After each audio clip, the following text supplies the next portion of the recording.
The word intersection is defined as a point at which two or more things intersect.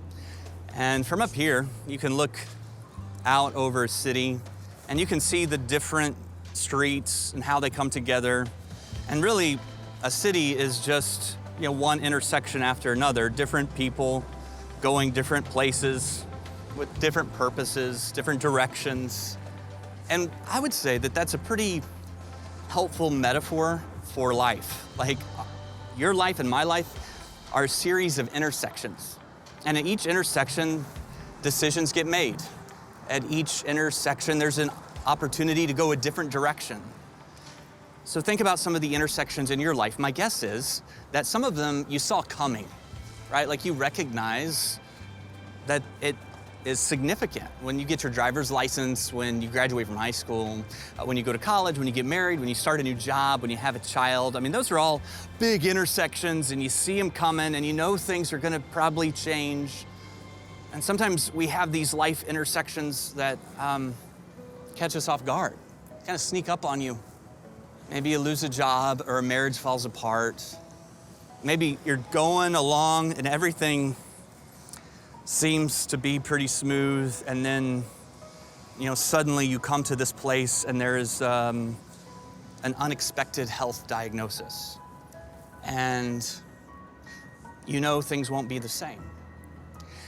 What you see again and again in Scripture is that there is a supernatural opportunity at the intersections of life for people to meet Jesus, for people to know Jesus in a different way. And one of the things that you discover in the Gospels is that Jesus, he just seemed to know how and when and where to meet people at these intersections. I mean, just read through the Gospel stories with this in mind, because again and again, Jesus has a way of meeting people at just the right time and at just the right place. As someone who wants to make a difference in this world, as someone who wants to have an impact and an influence on others, one of the most important things we can do is learn to identify intersections in people's lives.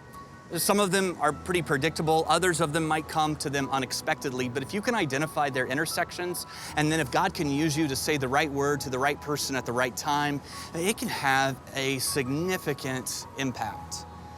And when you see that intersection and you're intentional with it, God will use that as a one-at-a-time story. There are a lot of examples of this in Scripture, but one of my favorites comes in John chapter 4. Jesus is getting ready to go to a certain place, and then there's this change of direction. They unexpectedly are gonna go to Samaria. John 4 verse 4 says Jesus had to go through Samaria. And the word I would just underline for you here is the word had. Because most Jews, when they would read a sentence like that, they would assume had meant that he didn't have a choice, like he had to do it. And yet what we discover is that Jesus had to do it, as in there was a divine appointment for him to meet a certain person at a certain place at a certain time. It was a place that most Jews would have avoided. There was a lot of prejudice and hatred between Jews and Samaritans. They did their best to never speak to each other or be at the same place at the same time. And so most Jews would have gone around it, but Jesus had to go to Samaria. It's not that he was forced to go.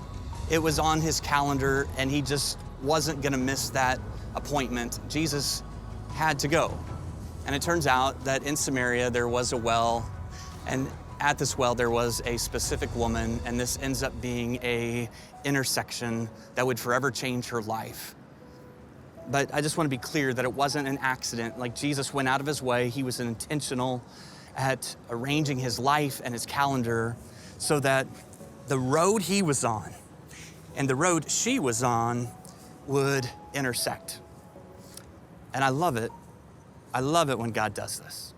A number of years ago, on a Saturday night, I finished my sermon, and I offered an invitation. And there was a man who came forward, probably in his late 30s. His eyes were filled with tears. I introduced myself to him, and I asked him why he had come forward. And he told me. And he told me about the road he had been on, about what had recently happened, some mistakes he had made, and as a result, he and his wife were separated. That he recognized that he needed to go a different direction. He needed to make a change. And so I prayed for him, and I prayed for his marriage. I prayed that God would supernaturally draw them back together. And the next morning, Sunday morning, I finished preaching my sermon. I offered an invitation. A number of people came forward, including two ladies. Turned out they were sisters. And one of them had her arm around the other. And she told me that her husband and her had been having these problems, and that they had recently separated, that her sister had invited her to church, and she asked me to pray for her husband, and she didn't hold out a lot of hope, but she was just praying that God would work a miracle. And my heart was beating fast, but I just sensed that this was an intersection, right? Like their roads were coming together, and Jesus was going to meet them in a dramatic way. And so I said to her, I said, tell me your husband's name. And when she told me, my eyes started to tear up, because I had prayed for her husband the night before when he came forward and he expressed that he was ready to change his life. And she just looked at me in disbelief. But I would just tell you that Jesus has a way of doing this. He has a way of meeting people at just the right intersection. When he gets to Samaria, it's around noon, and he comes to this well, and Jesus sits down and he rests. And it was a strange time to meet somebody. I mean, most of the women would have come earlier in the day when it wasn't as hot. But it's no accident that it's this woman at this time, and she's there to meet with Jesus, even though she doesn't know it. And when she arrives, Jesus asks for a drink, and she wasn't sure how to respond. I mean, it was unusual enough for a Jewish man to be in Samaria, sitting at a well, but now he's speaking to her. And so she says to Jesus in verse 9, you're a Jew and I'm a Samaritan woman. I mean, how can you ask me for a drink? And what seems clear enough here is that this appointment was on the calendar of Jesus, but may not have been on hers. Like, she didn't really see this coming. In verse 10, Jesus answered her, if you knew the gift of God and who it is that asks you for a drink, you would have asked me and I would have given you the living water. And so what I want you to see is at this intersection, Jesus is almost immediately identifying a deeper need that she has. She thinks they're talking about physical water for a physical thirst. She doesn't really understand what's happening. She looks around and points out the obvious. She's like, you don't even have a bucket to draw water with. How are you going to give me something to drink? And again, Jesus wants her to understand a deeper need that she has. So he says, listen, if you drink the water from this well, you'll just be thirsty again. But if you drink the water that I offer you, you'll never thirst again. And maybe she thought he was a little bit crazy, but what does she have to lose? And so she's like, okay, and I'll try your water. And then Jesus stops kind of speaking in this veiled metaphor, and he gets really personal with her. And he says to her, go call your husband and come back. She says, I have no husband. And Jesus said, you're right when you say you have no husband. The fact is, you've had 5 husbands, and the man you're living with now is not your husband. And this woman meets Jesus at an intersection, and at this intersection, she finds herself faced with grace and truth. That Jesus is offering her living water, good news. He wants to meet her deepest needs, but he wants her to identify the truth. That again and again in life, she's come to these different intersections, and she keeps looking for men to satisfy her, one intersection after another, 5 different husbands, and now she's living with somebody she's not married to, and none of it has quenched her thirst. And when this woman meets Jesus, she finds herself at an intersection of personal and spiritual. Jesus begins by having a conversation with her that's really personal, and in this personal conversation is where he introduces himself. And there's something about an intersection that allows for this kind of spiritual conversation.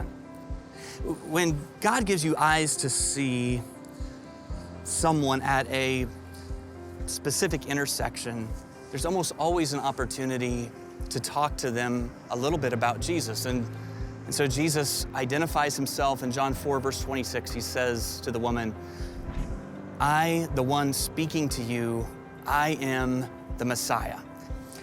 This is the only time in his entire life that Jesus would so voluntarily and candidly reveal his identity, and it was to the Samaritan woman with a bad reputation. And when this woman meets Jesus at the intersection, she makes some assumptions. And I think probably some of the assumptions she makes about Jesus are some of the same assumptions that people tend to make about Jesus when they find themselves at certain crossroads in life. First, she assumes that Jesus won't want to have anything to do with her. I mean, not after the road that she's been on, not after the past that she's had.